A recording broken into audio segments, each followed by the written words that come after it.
Welcome friends. Now today we will discuss fraud and auditor's responsibility.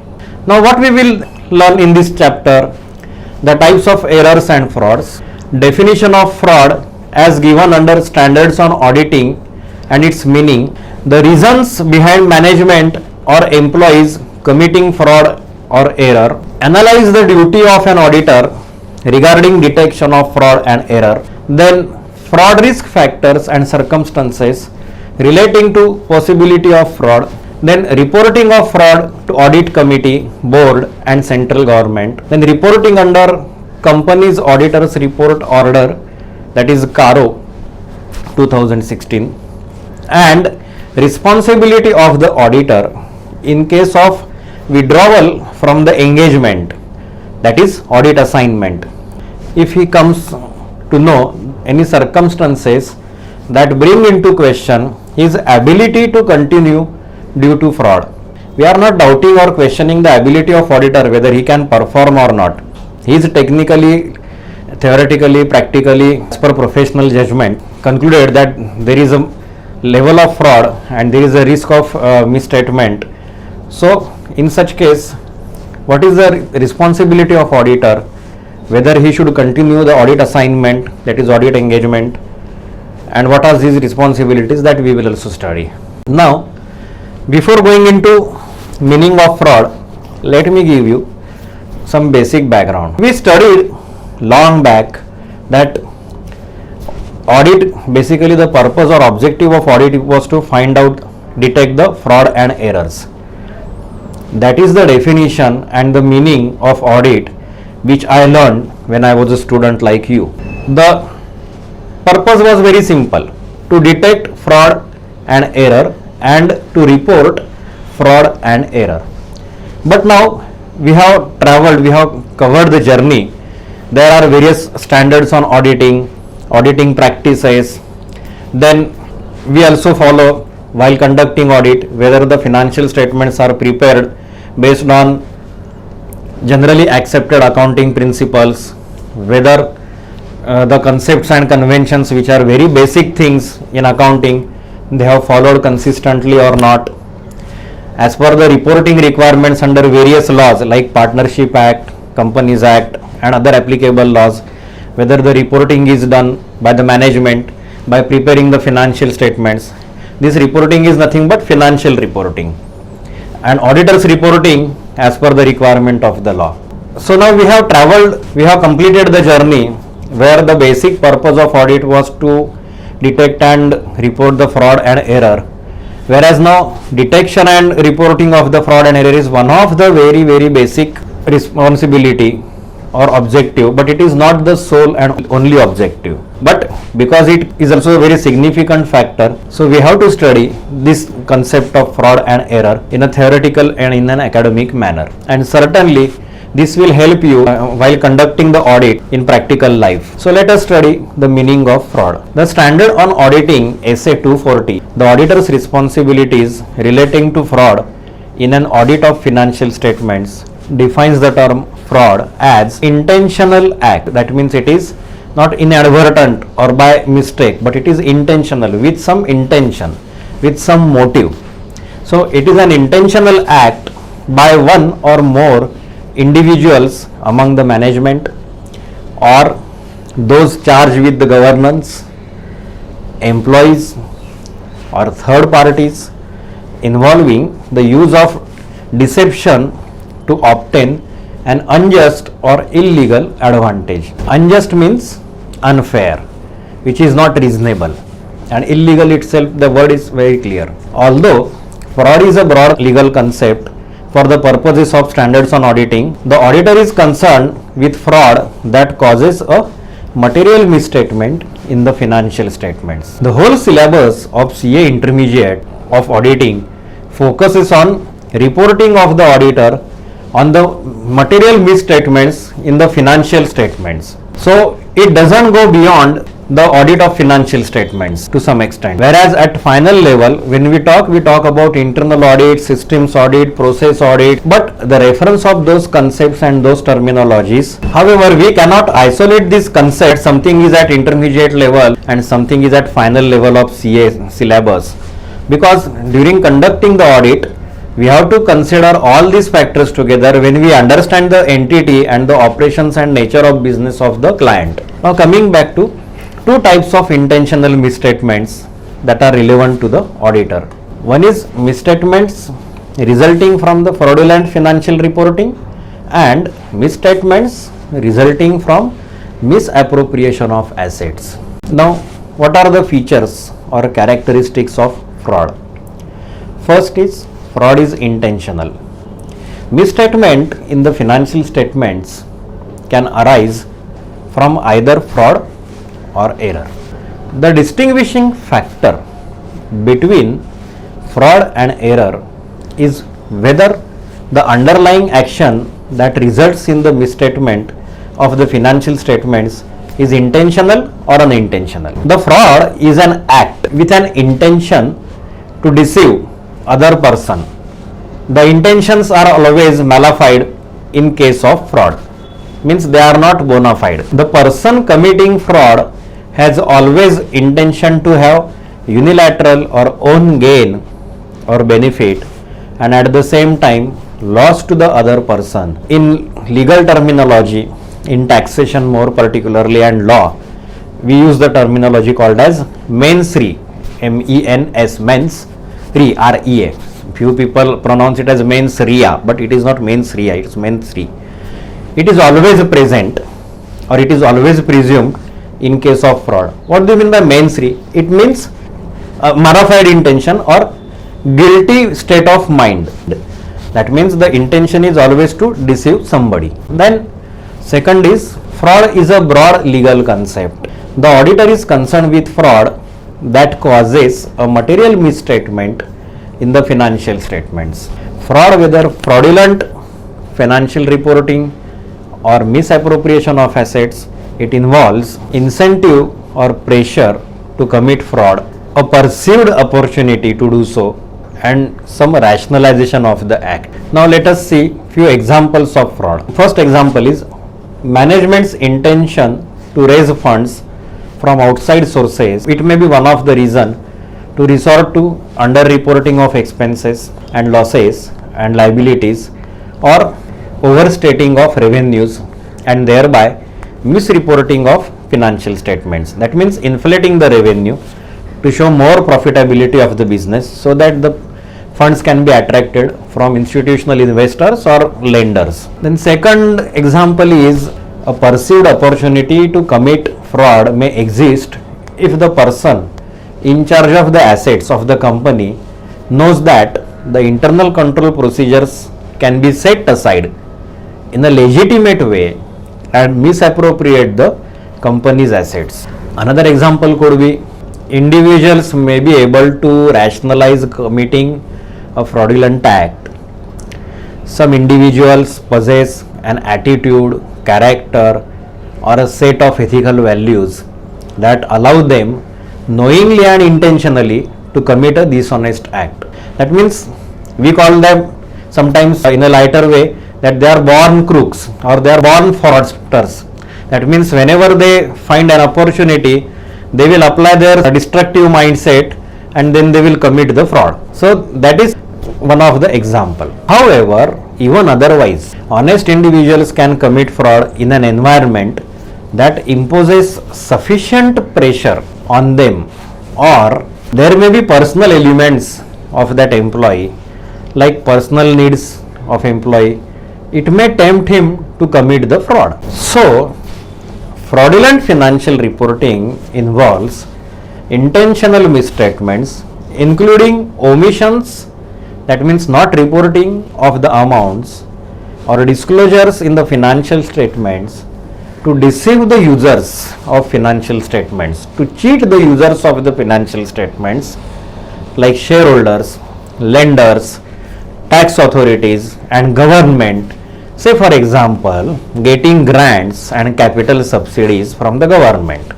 So some misrepresentation is given, some misstatements are done so that the benefit is obtained by the organization. Now fraudulent financial reporting may be accomplished by the following, that is manipulation of the facts and data, falsification, fabrication and forgery, and third is alteration of accounting records and supporting documentation from which the financial statements are prepared.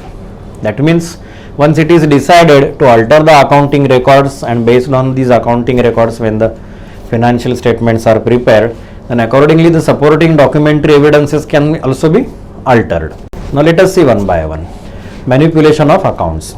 Detection of manipulation of accounts with a view to presenting the false state of affairs is not an easy task, and it may require skills and intelligence because top management personnel is associated with this type of fraud, and such frauds are perpetrated in a very systematic and methodical way. We have come across many balance sheets and financial statements of listed companies in India where the ratios like current ratio, liquid ratio, stock turnover ratio, debtors turnover ratio, if one applies as an auditor, for example, in India, in case of even listed companies also, I have seen there were few examples where the loans were underreported. Frauds were committed in a very systematic way. The ratios like current ratio, liquid ratio, stock turnover ratio, gross profit ratio, net profit ratio, etc., they were consistently maintained. That means the financial statements were presented in such a way to show the year-on-year growth and to portray to the general public and readers of these financial statements that company is on the growth path and consistent growth path. Now what happens in such cases? I am talking about listed company. The stock price of or share price of such shares in the share market always remains consistent or it increases. So the intentions here are certainly malafide, and this is also some sort of one type of fraud. Now what are the reasons behind such fraud? The reasons behind such frauds include: first, to avoid taxes; second, to declare a dividend when there are insufficient profits. This is somehow theoretical explanation, but we have to study this. Third is to be eligible for various schemes of government to obtain tax holidays and exemptions from taxations or some compliances, then capital subsidies and concessions. Then for receiving higher remuneration where managerial remuneration is payable by reference to the profits. Then for attracting fresh funds from outside sources such as private equity, qualified institutional promoters, etc. There are many ways of committing frauds to misreport the financial statements. Some of these ways or methods are inflating or suppressing purchases and expenses, inflating or suppressing sales and other items of income, inflating or deflating the value of closing stock, then adjustments in outstanding liabilities or prepaid expenses, then charging items of capital expenditure to revenue or by capitalizing the revenue expenses. That means by capitalizing revenue expenses means expenses are actually capitalized and shown as assets and the depreciation is claimed on that. So there is no asset in existence in physical form, but some heavy repairs, etc., they are capitalized. Then another example is non-recognition of liabilities and classifying them under contingent liabilities, non-recognition of contingent liabilities, then a misrepresentation in or intentional omission from the financial statements of events, transactions or significant information. Then another example is intentional misapplication of accounting principles relating to amounts, classification, treatment. For example, provision for doubtful debts, depreciation and actuarial valuation in case of liabilities on account of retirement benefits like gratuity, manner of presentation and disclosure. Let us also note that fraudulent financial reporting may involve management overriding the controls those otherwise may appear to be operating effectively. Few examples of overriding the control techniques are recording fictitious journal entries or entries with incorrect amounts, particularly close to the end of the accounting period, that is quarter, half year and annual, and reversing these entries immediately in the next accounting period to manipulate the operating results. Inappropriately adjusting the assumptions and changing judgments used to estimate account balances. This is more relevant in case of outstanding receivables and debtors. Third is omitting or advancing or postponing the recording of events and transactions that have occurred during the reporting period and thereby misreporting of financial statements. Then next is concealing or not disclosing the facts that could affect the amounts recorded in the financial statements. Then engaging in complex transactions that are structured to misrepresent the financial position or financial performance of the entity. The examples of transactions like these are related party disclosures, related party transactions with holding and subsidiary companies, associate companies and joint venture companies. Then altering the records and terms related to significant and unusual transactions. Now let us see what are the reasons behind committing fraud by management or employees. First is overall unethical culture and practices of the top management which percolates downward to all levels and thereby induce the teams to commit fraud. Some organizations you must have come across in real life by reading news or in electronic media that some companies, they are very famous for their notorious management or corrupt practices, and we always listen comments that yes, so and so company or so and so organization, whether public sector or private sector or government offices, for example, we say that yes, there is a typical culture and that culture allows to develop some practices. Now such overall unethical culture also and practices of top management, when the top management is careless or casual, then definitely middle and lower level management and team also will resort to develop such practices, encourage such practices and thereby resorting to unethical culture and practices.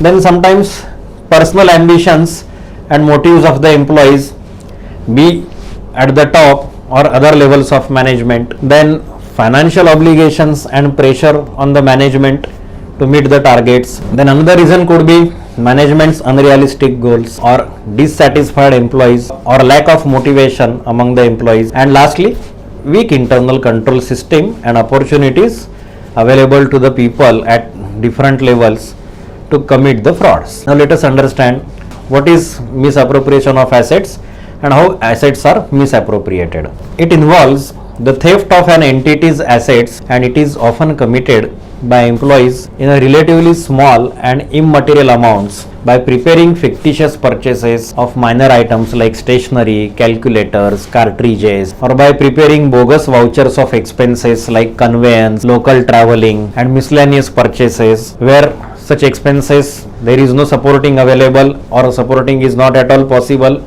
evidence like invoice etc. to claim cash from the company. So this way the cash resources, cash is also an asset, so assets are misappropriated or cash is misappropriated.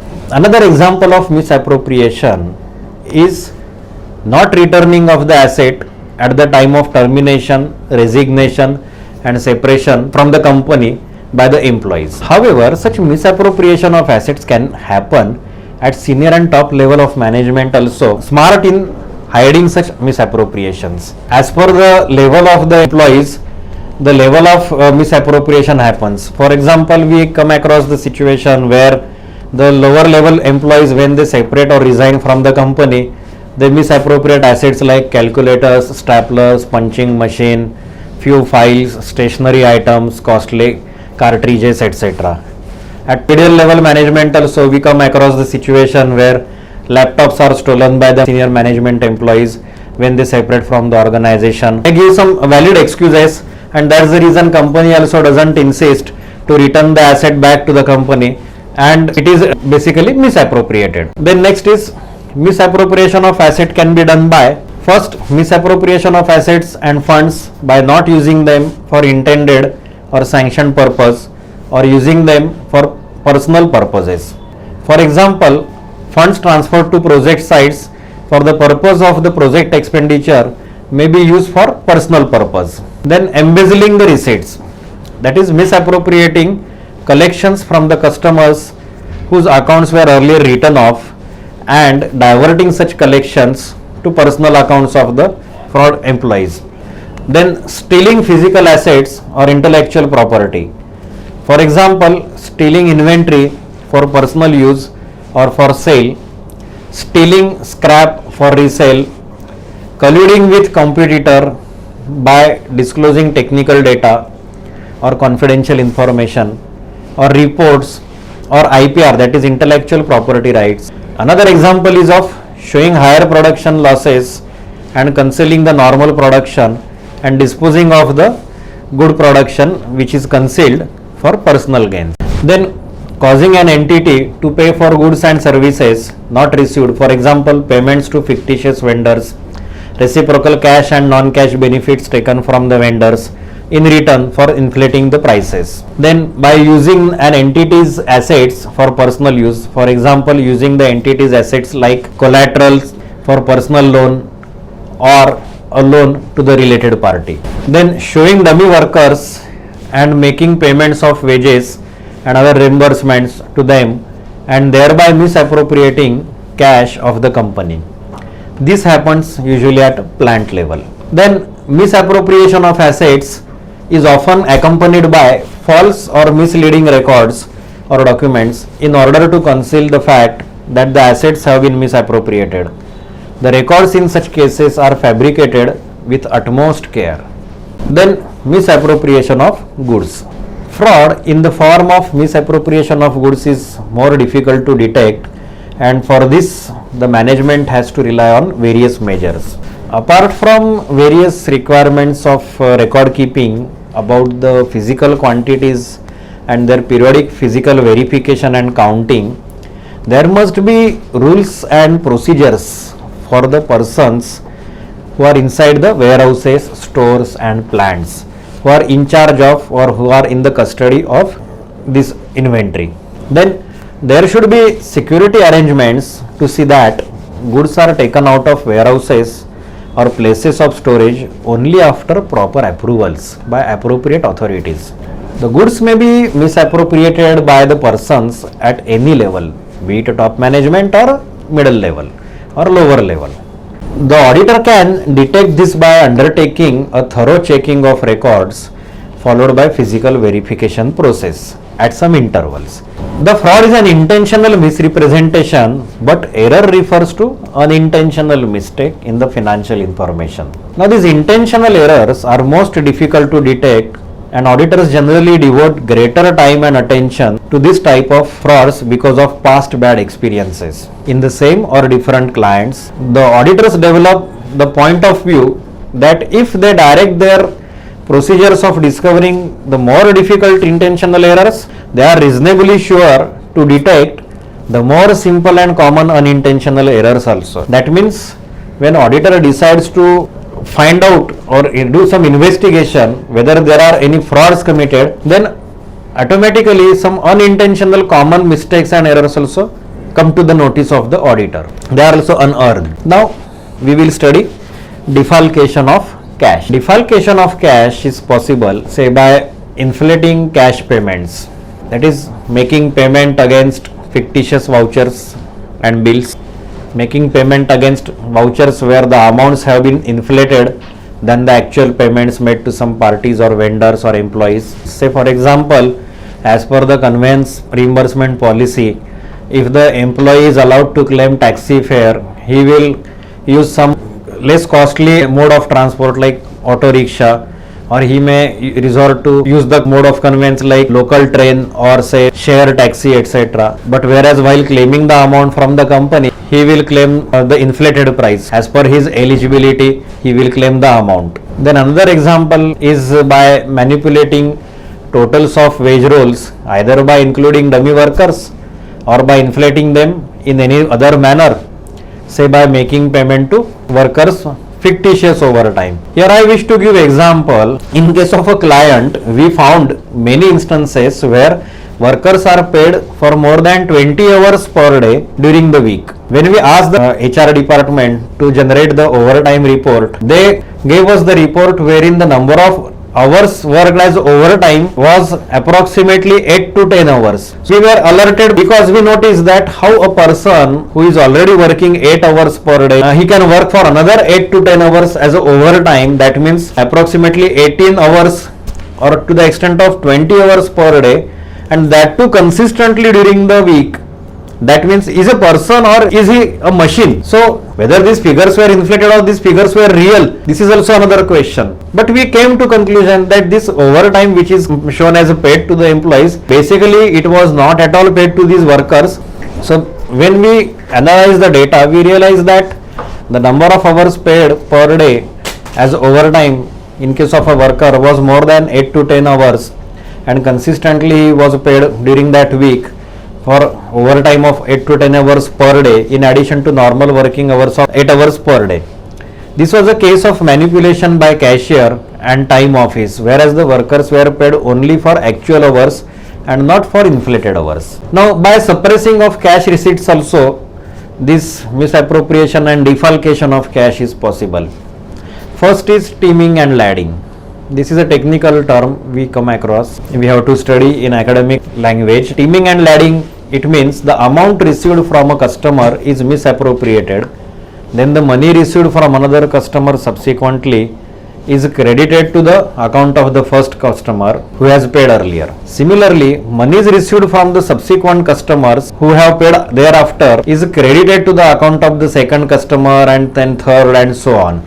And this practice is continued for a long time, thereby causing unauthorized use of funds of the company by the employees. So at the financial year ending or at the end of the financial year, the accounts are reconciled because these people, the employees who resort to such practices, they know from whom and how much and from which account they have misappropriated by not recording the cash receipts.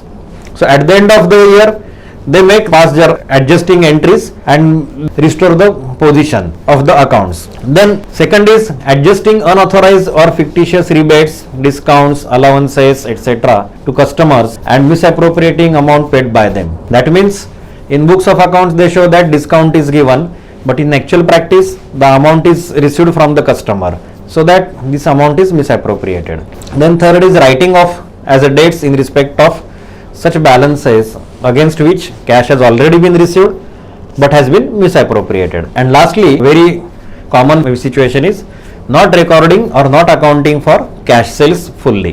Then not accounting for miscellaneous receipts like sale of scrap, then quarters or residential accommodations allotted to the employees, etc. Then writing down assets value in entirety, then selling them subsequently and misappropriating the proceeds. Now let us understand the detection of fraud and error. What is the duty of an auditor? As per SA 240, the auditor's responsibilities relating to fraud in the audit of financial statements.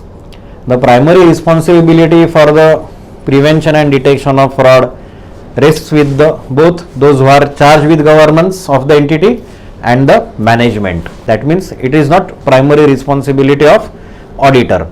But at the same time, let us see what are the responsibilities of an auditor which is laid down in this standard, that is SA 240. The auditor conducting an audit in accordance with standard is responsible for obtaining reasonable assurance that the financial statements are as a whole, they are free from material misstatement whether caused by error or fraud.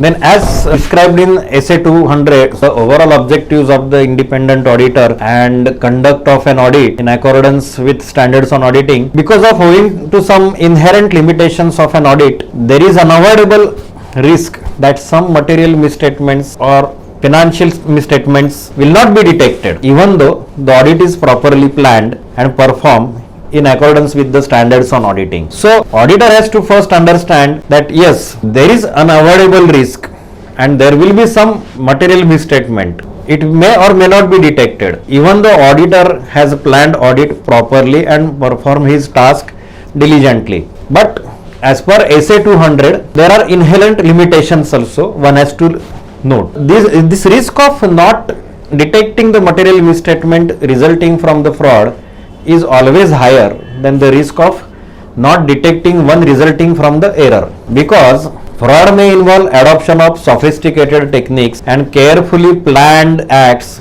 designed to conceal, for example, not recording of transactions, intentional misrepresentations, forgery. So they are very well thought, planned in such a way for the year and year after year to report the financial performance of the company consistently, to show the growth in the profitability of the company. Now, such attempts of concealment are difficult to detect if committed by collusion with top key persons, and may cause auditor to believe that audit evidence is persuasive when it is in fact false. We have come across many situations while conducting audit. The person who seems to be more sincere, more studious, more honest, he turns out to be more fraudulent.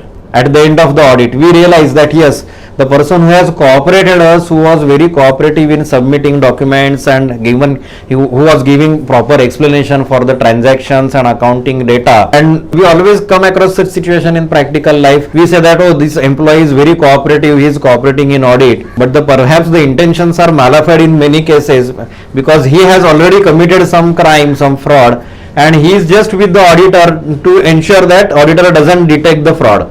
The auditor's ability to detect fraud depends on factors such as skillfulness of the perpetrator, the frequency and extent of manipulation, the degree of collusion involved, the relative size of individual amounts manipulated, and the seniority of the individuals involved.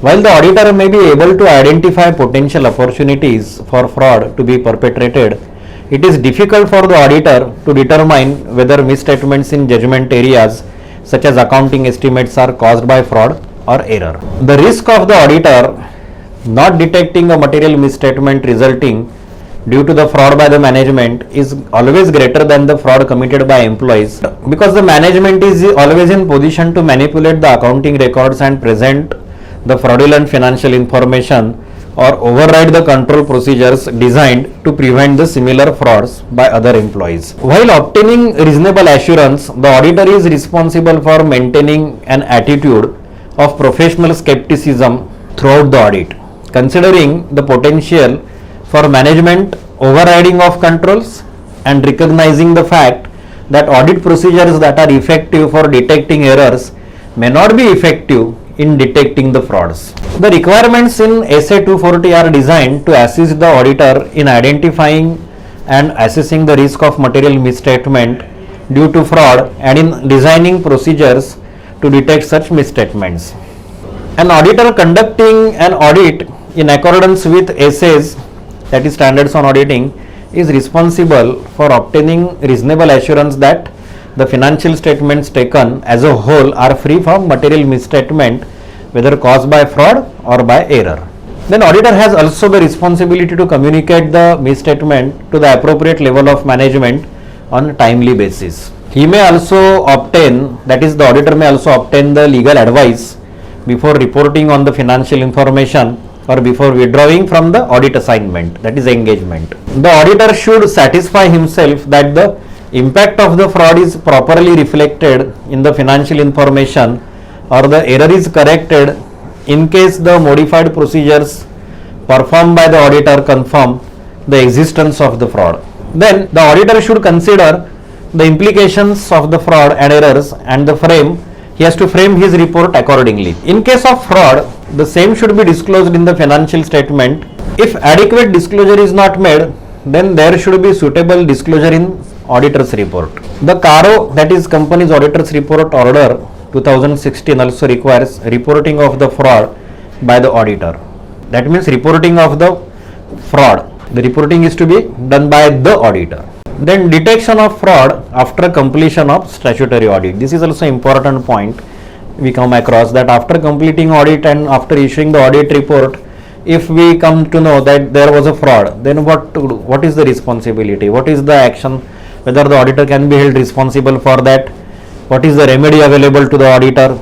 Let us study that. As per SA 240, the primary responsibility for the prevention and detection of the fraud rests with both those who are charged with the governance of the entity and management. It is important that management, with the oversight of those charged with the governance, has to place a strong emphasis on fraud prevention which may reduce opportunities for fraud to take place, and fraud deterrence, which could persuade the individuals not to commit fraud because of the likelihood of detection and punishment. Such a system reduces but does not eliminate possibility of fraud and error. The subsequent discovery of material misstatement of the financial information resulting from the fraud or error existing during the period covered by the auditor's report does not indicate that whether the auditor has adhered to the basic principles of governing the audit. The question whether the auditor has adhered to the basic principles governing an audit, such as the performance of audit work with requisite skills and competence, documentation of important matters, then reliance placed on the internal controls, nature and extent of compliances, and substantive tests carried out. All these is determined by the adequacy of the procedures undertaken in the circumstances, and based on the results of these procedures, the reporting by the auditor. The liability of the auditor for failure to detect fraud exists only when such failure is due to not exercising reasonable care and skill. Now let us understand one more concept, that is fraud risk factors and possibility of fraud. Essay 240 further explains by way of examples certain risk factors and circumstances relating to possibility of fraud as may be considered by the auditor. What are the fraud risk factors? These fraud risk factors may be defined as events or conditions that indicate an incentive or pressure to commit fraud or provide an opportunity to commit fraud. Now, examples of fraud risk factors are fraudulent financial reporting and misappropriation of assets. For each of these types of fraud, the risk factors are further classified based on the three conditions generally present when material misstatements are there due to fraud. They are incentives or pressures, opportunities, and attitudes and rationalizations.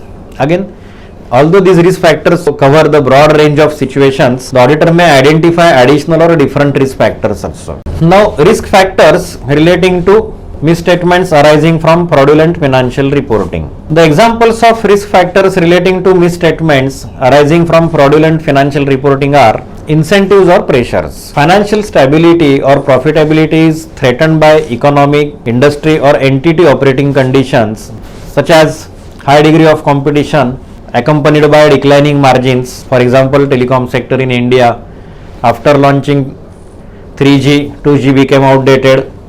Then after launching 4G, 3G became outdated. And now people talk about launching of 5G also. So huge capital expenditure which is incurred to construct the infrastructure for such telecom sector. This expenditure, there is no creation of wealth, we say. These assets, though they are created, the life is very small because of abrupt frequent changes in the technology. And because of this, the decline in margin is also there, and the company is forced to incur the additional capital expenditure to upgrade the technology. Then high vulnerability to rapid changes such as changes in technology and product obsolescence that I have just mentioned. Then higher interest rate or cost of capital, that has also impact on profit margins, of course. Then significant decline in customers' demand and increasing business failures in either industry or overall economy. Then operating losses making the threat of bankruptcy, foreclosure or hostile takeover by competitors. Then recurring negative cash flows from operations or an inability to generate cash flows from operations while reporting earnings and earnings growth.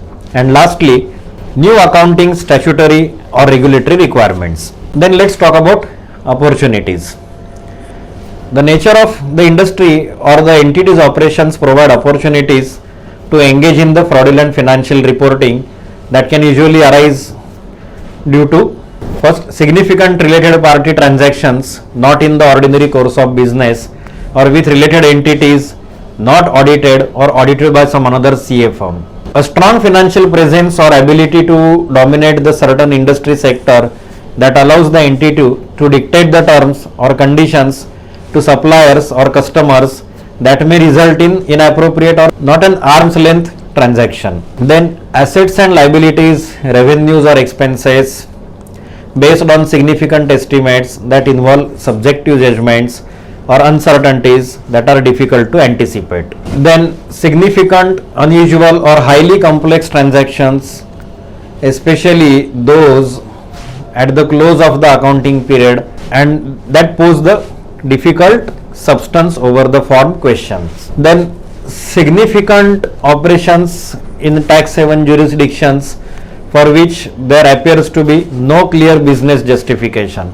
Then let's talk about attitude or rationalizations. Communication, implementation, support or enforcement of the entity's values or ethical standards by management, or the communication of inappropriate values or ethical standards, an indirect message to employees to resort to fraudulent practices. Now here, known history of violations of law and regulation, excessive interest by management in maintaining or increasing the entity's inventory price or earning trend, then management failing to remedy known significant deficiencies in internal control on timely basis, then an interest by management in employing inappropriate means to minimize reported earnings for tax motivated reasons. Now let us see the relationship between management and the current or predecessor auditor is strained.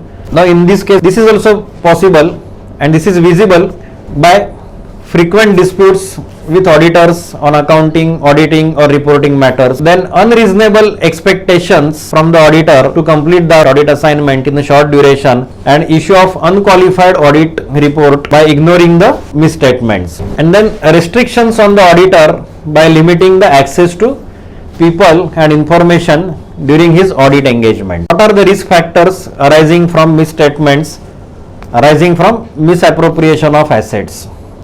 Let us see the examples of risk factors related to misstatements arising from misappropriation of assets. Personal financial obligations may create pressure on employees to misappropriate those assets. Adverse relationship between the entity, its top management and employees may motivate the employees to misappropriate those assets.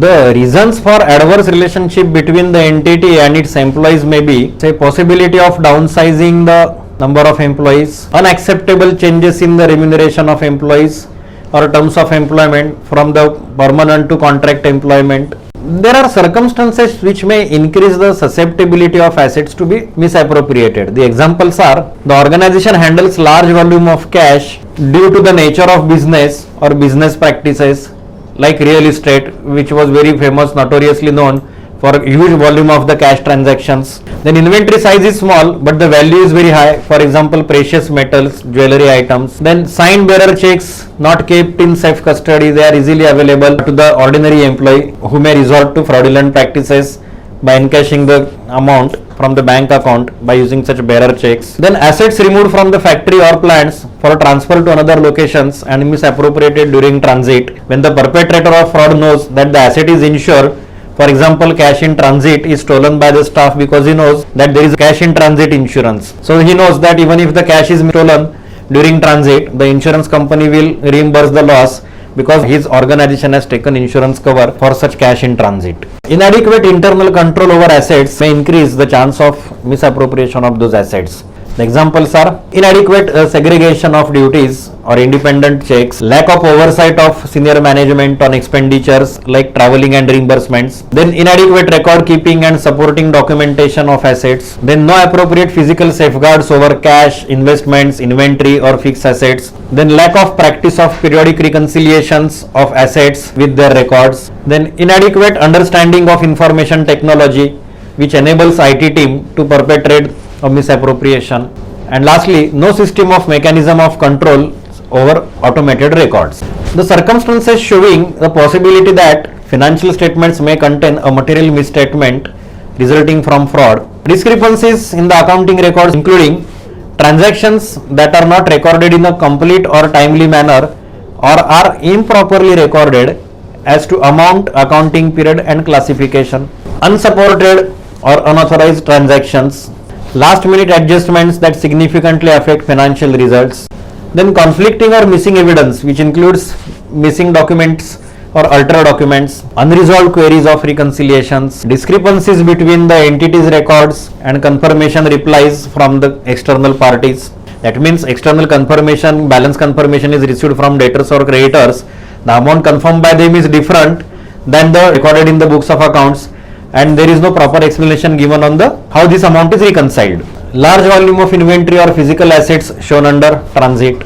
Then unavailable electronic evidence where physical copies are not available. Now let us come to the most important aspect of this topic, that is reporting of the fraud. First, reporting of the fraud by whom? By auditor. Reporting to the central government. As per subsection 12 of section 143 of Companies Act 2013, if an auditor of the company in the course of performance of his duties as an auditor has reason to believe that an offence of fraud involving such amount or amounts as may be prescribed is being or has been committed in the company by its officers or employees, then the auditor shall report the matter to the central government within such time and in such a manner as may be prescribed. In this regard, Rule 13 of the Companies Audit and Auditors Rule 2014 has been prescribed. Sub-Rule 1 of the said rules state that if the auditor of the company in the course of the performance of his duties as a statutory auditor has a reason to believe that an offence of fraud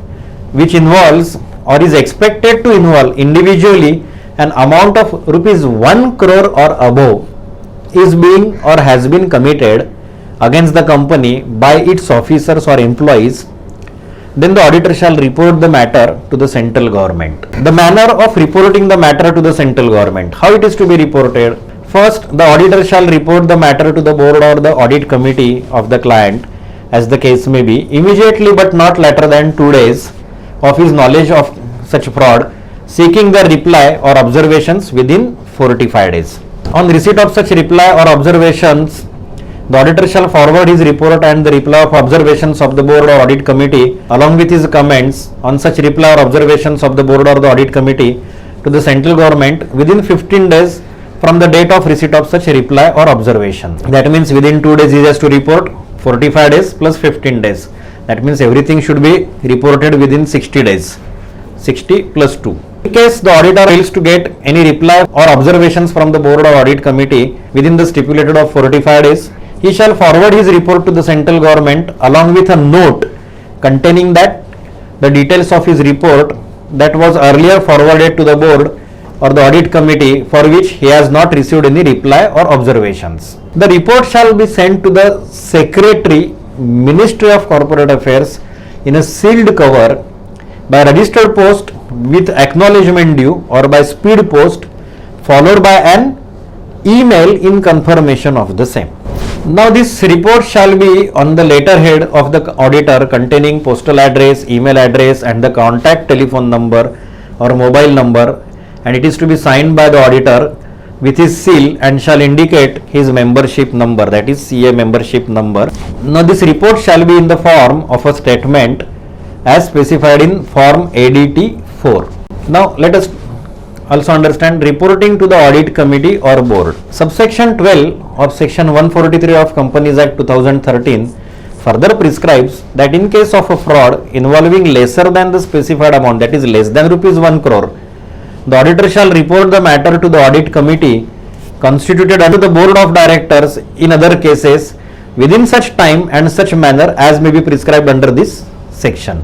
In this regard, sub-rule 3 of Rule 13 of Companies Audit and Auditors Rules 2014 states that in case of a fraud involving lesser than the amount specified in sub-rule 1, that is less than rupees 1 crore, the auditor shall report the matter to the audit committee constituted under section 177 or to the board immediately but not later than 2 days of his knowledge of the fraud, and he shall report the matter specifying the nature of the fraud with description, approximate amount involved and parties involved. Now disclosure in the board's report.